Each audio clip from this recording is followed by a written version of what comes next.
کرو زینوا باصواتکم، قرآن کو اچھی آواز میں تلاوت کرو، قرآن کو ترتیل کے ساتھ پڑھو۔ ترتیل کسے کہتے ہیں؟ کسے کہتے ہیں؟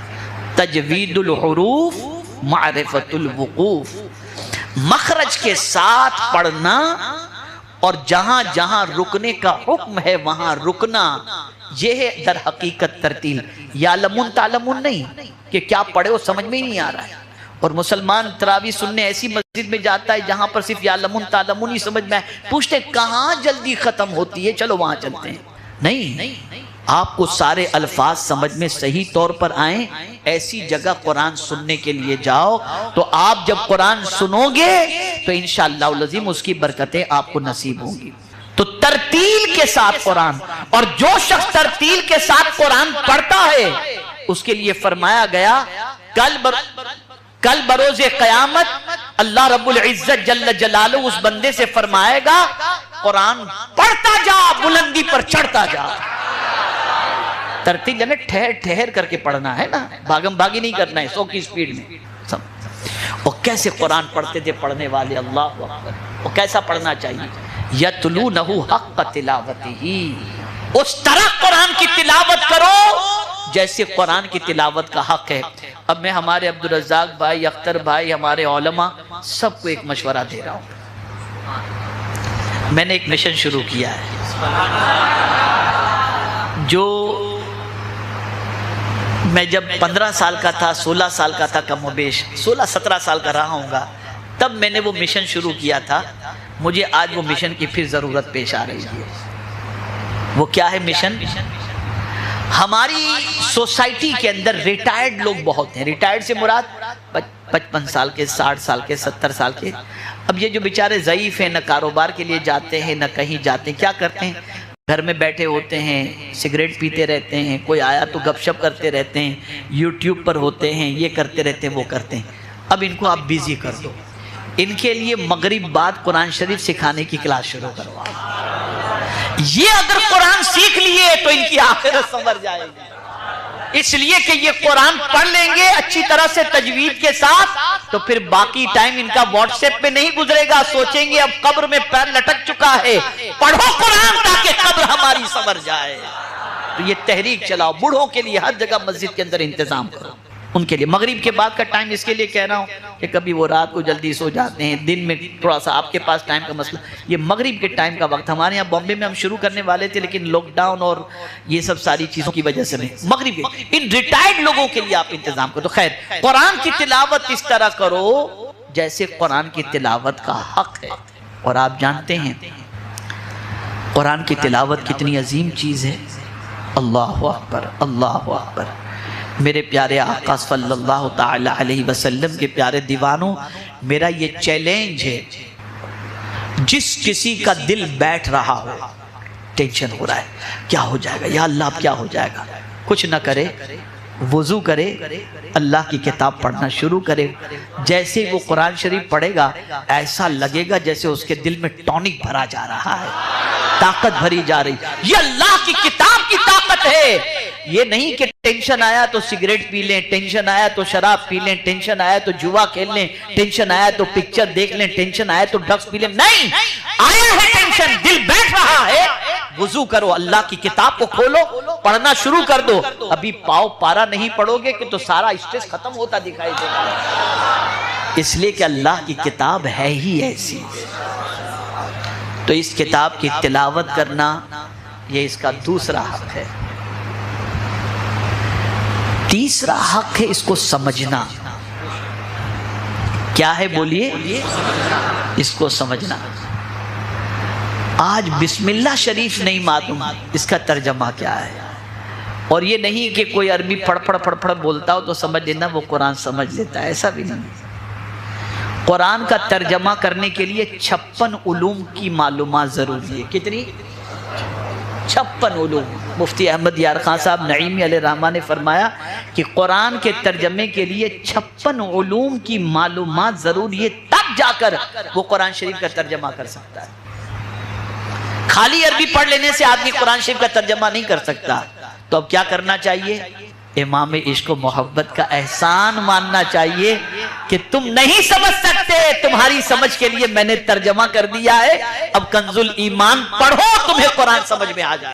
یہ نہ تصور کیا جائے کہ والدین کا اس دنیا سے کچھ کر جانا گویا ہمارے لیے یہ ہے کہ اب ہم خدمت سے بری ہو گئے، نہیں۔ قدرت نے ماں باپ کے انتقال کے بعد بھی بچوں کے لیے ماں باپ پر، بچوں پر ماں باپ کے کچھ حقوق اللہ عز و جل نے رکھے ہیں۔ پہلا حق کیا ہے؟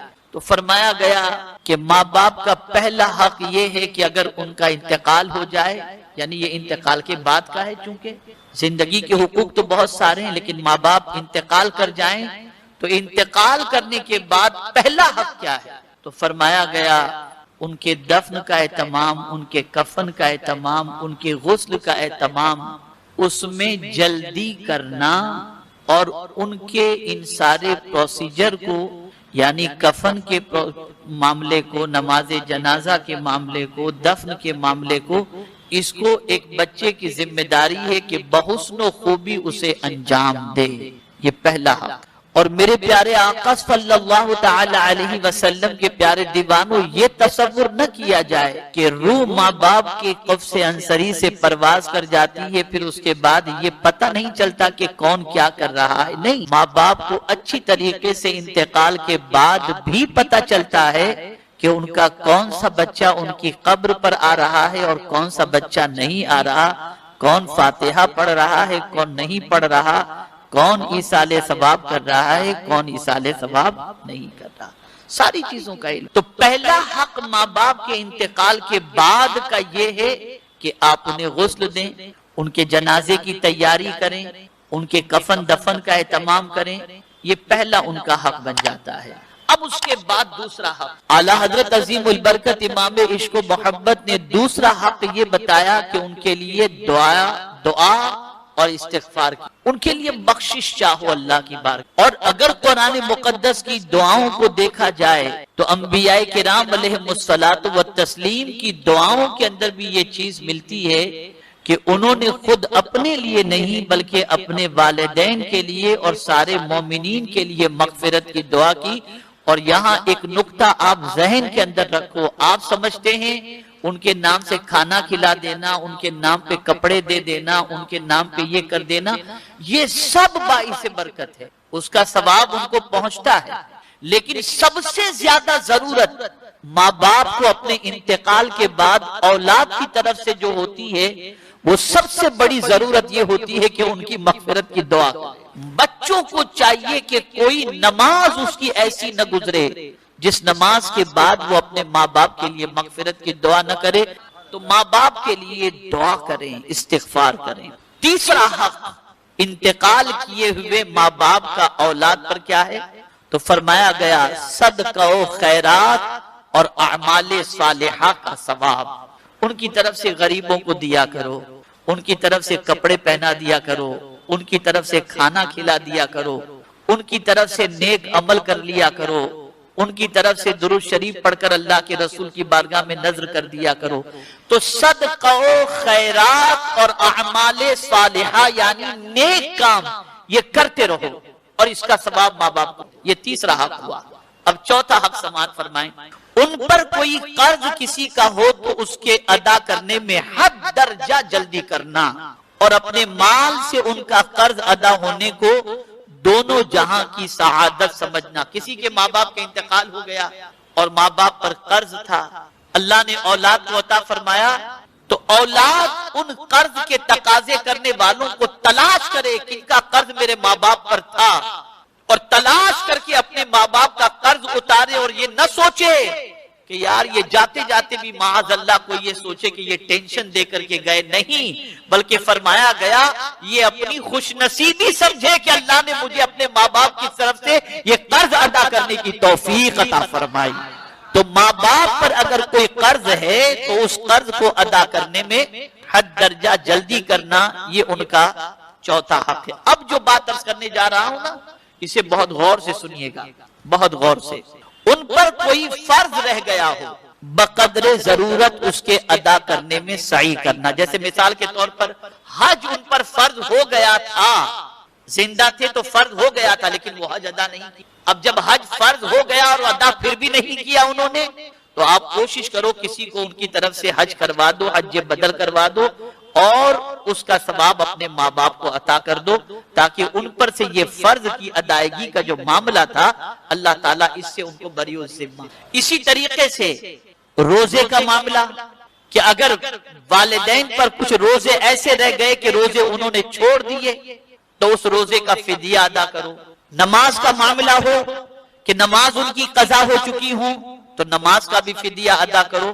اب نماز کا فدیہ انتقال کے بعد ادا کیا جائے گا، لیکن روزے کا فدیہ آپ ان کی زندگی میں بھی دے سکتے ہو کہ وہ بوڑھے ہو چکے ہیں، مریض ہیں اور روزہ رکھنے کی طاقت نہیں رکھتے، تو ایک روزے کا فدیہ ایک صدقہ فطر ہے. 2 کلو 50 گرام گیہوں کی قیمت کے برابر آپ جو ہے وہ صدقہ فطر کے برابر صدقہ عطا کر دیں ایک روزے کے عوض کے اندر.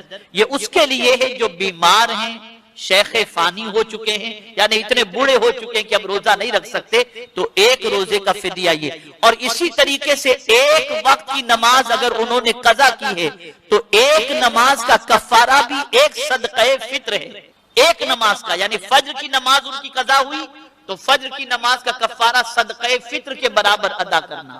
ظہر کی قضا ہوئی ہے تو صدقہ فطر، اور 5 وقت کی نماز مت پکڑنا، 6 وقت کی نماز، اس لیے کہ وطر کا بھی فدیہ ادا کرنا پڑے گا. وطر کا بھی فدیہ ادا کرنا پڑے گا. تو اگر ماں باپ کی نمازیں قضا ہو چکی ہیں اور ان کی نمازوں کو اگر آپ چاہتے ہیں کہ اللہ عز و جل کی بارگاہ کے اندر، پروردگار جل جلالہ کی بارگاہ میں ان سے جو ہے ان نمازوں کے بارے میں پرسش نہ ہو اور اللہ کرم فرما کر ان کو اس فرض پر جو ہے مواخذہ نہ فرمائے، تو آپ ان کی طرف سے فدیہ ایک نماز کا ایک صدقہ فطر دے کر یہ فدیہ ادا کر دیں، اللہ تعالیٰ ان کو بری الذمہ فرما دے گا. ٹھیک ہے نا؟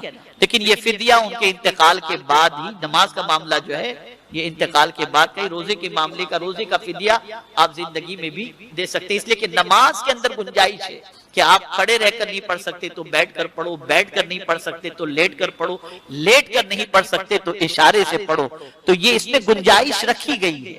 لیکن روزے کے اندر یہ گنجائش نہیں ہے. آدمی اتنا بیمار ہو ہی چکا ہے بوڑھا کہ اس کو کھانے پینے کے مسئلے، تو ان کی زندگی میں بھی آپ فدیہ دے کر اس فرض سے ان کو بری الذمہ کر سکتے ہیں. میرے پیارے آقا صلی اللہ تعالی علیہ وسلم کے پیارے دیوانوں، اب چھٹا حق بھی آپ سماعت فرما لیں. انہوں نے جو وصیت، کیسی وصیت؟ جائزہ شرعیہ، یعنی شرعی اعتبار سے جائز ہو ایسی وصیت اگر انہوں نے کی ہے تو اس وصیت کو پورا کرنے کے اندر کوئی کوتاہی نہ کرو، اسے جلدی سے جلدی اس وصیت کو پورا کرنے کی اگر انہوں نے کوئی وصیت کی. میرے پیارے آقا صلی اللہ تعالی علیہ وسلم کے پیارے دیوانوں، 7واں حق، ان کی قسم ان کے انتقال کے بعد بھی سچی رکھنا. اب اس کو تھوڑا سمجھا دوں آپ کو. کسی سے ملنا ان کو پسند نہیں تھا. فلاں آدمی بیٹا تم کو نہیں معلوم وہ تمہارا دشمن ہے، اس سے مت ملنا. اور ان سے ملنا تمہارے ماں باپ کو ناپسند تھا. تو یہ نہیں کہ وہ جب تک زندہ تھے تب تک نہیں ملتے تھے اور وہ انتقال کر گئے تو اب ان سے ملنا آپ نے شروع کر دیا، اب تو ماں باپ کا انتقال ہو گیا. نہیں، انہوں نے جس چیز کے بارے میں تمہیں کہہ دیا تھا زندگی کے اندر جو تم کو ناپسند تھا، آپ اس کام سے پرہیز کرو اور ایسے لوگوں سے ملنے سے گریز کرو. میں بھی آج تک الحمدللہ ایسے 2 لوگ ہیں جن کے بارے میں میری ماں نے وصیت کیا تھا، میری والدہ نے، میں آج تک ان سے پرہیز کرتا ہوں. بہت کوششیں کی گئی لیکن میں نہیں مان رہا ہوں، اس لیے کہ مجھے معلوم ہے میں ملوں گا تو میری والدہ کو قبر میں تکلیف پہنچے گی، اور ان کا ملنا اپنی جگہ پر، والدین کا مقام اپنی جگہ پر، اسے ذہن میں رکھیے آپ. تو میرے پیارے آقا صلی اللہ تعالی علیہ وسلم کے پیارے دیوانوں، اس چیز کو خاص طور پر ذہن میں رکھیں. 8واں حق، ہر جمعہ کو ان کی زیارت قبر کے لیے جانا. اگر شہر میں ہے ان کی قبر تو کوشش کریں کہ ہر جمعہ کو ان کی قبر کی زیارت کے لیے جائیں، اور وہاں جا کر کیا کریں؟ یاسین شریف اتنی آواز سے پڑھیں کہ قبر کے اندر ان تک آواز پہنچے. اس طریقے سے پڑھیں. اب اس کا فائدہ کیا ہوگا؟ حدیث مبارکہ میں آقا کریم صلی اللہ تعالی علیہ وسلم نے ارشاد فرمایا، جب کوئی شخص کسی کی قبر پر یاسین شریف کی تلاوت کرتا ہے تو اللہ اس کے عذاب کے اندر تخفیف فرما دیتا ہے، اور جتنے قبرستان کے اندر مردے آرام کر رہے ہیں سب کے برابر ثواب عطا فرماتا ہے۔ تو یہ بھی والدین کے حق میں ہے کہ آپ کے شہر کے اندر اگر ان کی قبر ہے تو کوشش کریں کہ ہر جمعہ کو ان کی قبر پر جا کر فاتحہ پڑھیں اور یاسین شریف کی تلاوت کر کے ان کی روح کو ایصال ثواب کریں، اور ان کے صدقے میں سارے قبرستان والوں کی روح کو بھی مومنین کی ایصال ثواب کریں۔ ایک بہت بڑی غلطی ہوتی ہے مسلمانوں کی طرف سے کہ جیسے قبرستان کے قریب سے گزرے، اندر قبر ہے، اب جانے کا وقت نہیں ہے تو وہیں کھڑے رہ کر قبرستان کے باہر والدین کی قبر قبرستان کے اندر ہے تو سلام کر لے، وہیں سے سورہ فاتحہ سورہ اخلاص پڑھ کر کے ان کو ایصال ثواب کرنے تھوڑی دیر لگتی ہے، 2-3 منٹ، اور ان کو ایصال ثواب کر کے نکل جائے۔ اگر کوئی شخص اس راستے سے گزرتا ہے اور ان کو ایصال ثواب نہیں کرتا، سلام نہیں کرتا، تو ان کو رنج ہوتا ہے کہ میرے قریب سے گزرا اور مجھے سلام بھی نہیں۔ میں صرف آپ کی ترغیب کے لیے بتاتا ہوں، میں کبھی کبھی گجرات پروگرام میں جاتا ہوں تو بسا اوقات ویراول اور ان طرف پروگرام ہوتا ہے تو میں شام کے ٹائم پہ پہنچتا ہوں، اور پروگرام والے ضد کرتے ہیں کہ بھئی آپ کہیں نہ جائیں، جائیں گے آئیں گے ٹائم ہو جائے گا، رات کو تقریر کرتے۔ میرے والد کی قبر جو ہے وہ جوناگڑھ کے اندر ہے، میں رات کو 2 بجے بھی قبرستان پہنچ کر کے میرے والد کی فاتحہ پڑھتا ہوں، میں کبھی مس نہیں کرتا۔ اور اس طرف کہیں بھی سفر میں جاتا ہوں تو میری کوشش رہتی ہے چاہے رات کے کتنے بجے کیوں پہنچوں، لیکن میں ضرور وہاں پر حاضری دیتا ہوں، اور وہاں پروگرام لینے والے شیڈول میں یہ چیز شامل کر لیتے ہیں کہ حضرت جوناگڑھ تو ضرور جائیں گے والد صاحب کے یہاں، تو پروگرام میں اس چیز کو بھی ترتیب دے دیتے ہیں اور پوچھتے ہیں کہ پہلے جائیں گے کہ بعد میں جائیں گے۔ تو یہ ساری چیزیں بہت ضروری ہیں۔ تو میرے پیارے آقا صلی اللہ تعالی علیہ وسلم کے پیارے دیوانوں، والدین کی قبر کی زیارت کے لیے جانا اور راستے میں ان کی قبر آئے تو ان کو سلام پیش کرنا اور ان کے لیے دعائے مغفرت کرنا، یہ بھی ان کا حق ہے۔ اب 9واں حق، ان کے رشتہ داروں کے ساتھ عمر بھر نیک سلوک کرنا، یعنی ماں باپ کے رشتہ دار، باپ کے رشتہ دار، ماں کے رشتہ دار، دونوں کے رشتہ داروں کے ساتھ زندگی بھر حسن سلوک کرنا، یہ اپنی زندگی میں آپ کو شامل کرنا پڑے گا۔ یہ نہیں کہ آج چچا سے رشتہ توڑ دیا، کل ماموں سے رشتہ توڑ دیا اور سوچے کہ اب کہاں ابا امی ہے کہ یہ رشتہ رکھنا ضروری ہے۔ نہیں، آپ جب چچا سے رشتہ رکھو گے، ماموں سے رشتہ رکھو گے اور ان کے ساتھ اچھا سلوک کرو گے تو اس سے ماں باپ کو اپنی قبر کے اندر راحت نصیب ہوگی۔ پتہ چلا مرنے کے بعد بھی کوئی ایسا کام نہیں کرنا جس سے والدین کو قبر کے اندر تکلیف پہنچے، بلکہ ان کے انتقال کے بعد بھی ایسا کام کرنا ہے جس سے ان کو قبر کے اندر راحت نصیب ہو جائے۔ 10واں حق، ان کے دوستوں کے ساتھ دوستی نبھانا اور ان کا احترام کرنا۔ اکرام کا لفظ آیا ہے حدیث شریف کے اندر، اکرام کا لفظ، کہ ان کے دوستوں کے ساتھ عزت سے پیش آنا، ان کا احترام کرنا۔ لیکن اگر کوئی شخص اپنے ماں باپ کے دوستوں کے ساتھ اچھا سلوک کرتا ہے، مثال کے طور پر والد کا کوئی دوست پریشانی میں گرفتار ہے، آپ نے ان کی مدد کر دی، وہ آپ کے یہاں آئے، آپ ان کے احترام میں کھڑے ہو گئے، آئیے آپ بیٹھیں، تشریف رکھیں، آپ تو میرے والد کے جگری دوست تھے، تو ان کے ساتھ اچھا سلوک کرنا، اس سے ماں باپ کو قبر کے اندر راحت نصیب ہوتی ہے۔ میرے پیارے آقا صلی اللہ تعالی علیہ وسلم کے پیارے دیوانوں، یہ 10واں حق ہے۔ اب 11واں حق بھی آپ سنیں، اس لیے کہ یہ مسلم محلے والوں کے لیے بہت زیادہ ضروری ہے، جہاں مسلمان بہت بڑی غلطی کرتے ہیں۔ 11واں حق یہ ہے، کبھی کسی کے ماں باپ کو برا کہہ کر جواب میں اپنے ماں باپ کو برا نہ کہلوانا۔ حضور صلی اللہ علیہ وسلم فرماتے ہیں کہ ایک زمانہ آئے گا لوگ اپنے ماں باپ کو گالی دیں گے، تو صحابہ کرام علیہم الرضوان نے عرض کیا، یا رسول اللہ صلی اللہ تعالی علیہ وسلم، بھلا کوئی اپنے ماں باپ کو گالی دے گا؟ سرکار صلی اللہ علیہ وسلم نے فرمایا، ہاں، اگر کوئی شخص کسی کے ماں باپ کو گالی دے گا تو جواب میں وہ شخص بھی اس کے ماں باپ کو گالی دے گا، اگر وہ گالی نہ دیتا تو جواب میں اس کے ماں باپ کو گالی نہ پڑتی۔ تو یہاں سے یہ بات سمجھ میں آئی، کسی کے ماں باپ کو آپ گالی نہ دو، کسی کے ماں باپ کو برا بھلا نہ کہو، ورنہ وہ جواب میں تمہارے ماں باپ کو بھی گالی دے گا اور تمہارے ماں باپ کو برا بھلا کہے گا، جس کی وجہ سے تمہارے ماں باپ کو قبر کے اندر تکلیف پہنچے گی۔ اور اب جو بات عرض کر رہا ہوں یہ آخری حق ہے، 12واں حق، اور اسے بہت اچھی طریقے سے دل و دماغ کے اندر محفوظ کر لیں۔ 12واں حق یہ ہے کہ ان کے انتقال کے بعد گناہ نہ کریں اور ہر گناہ سے خود کو بچائیں، اس لیے کہ جب بچہ ان کے انتقال کے بعد گناہ کرتا ہے تو قبر میں ان کے ماں باپ کو تکلیف پہنچتی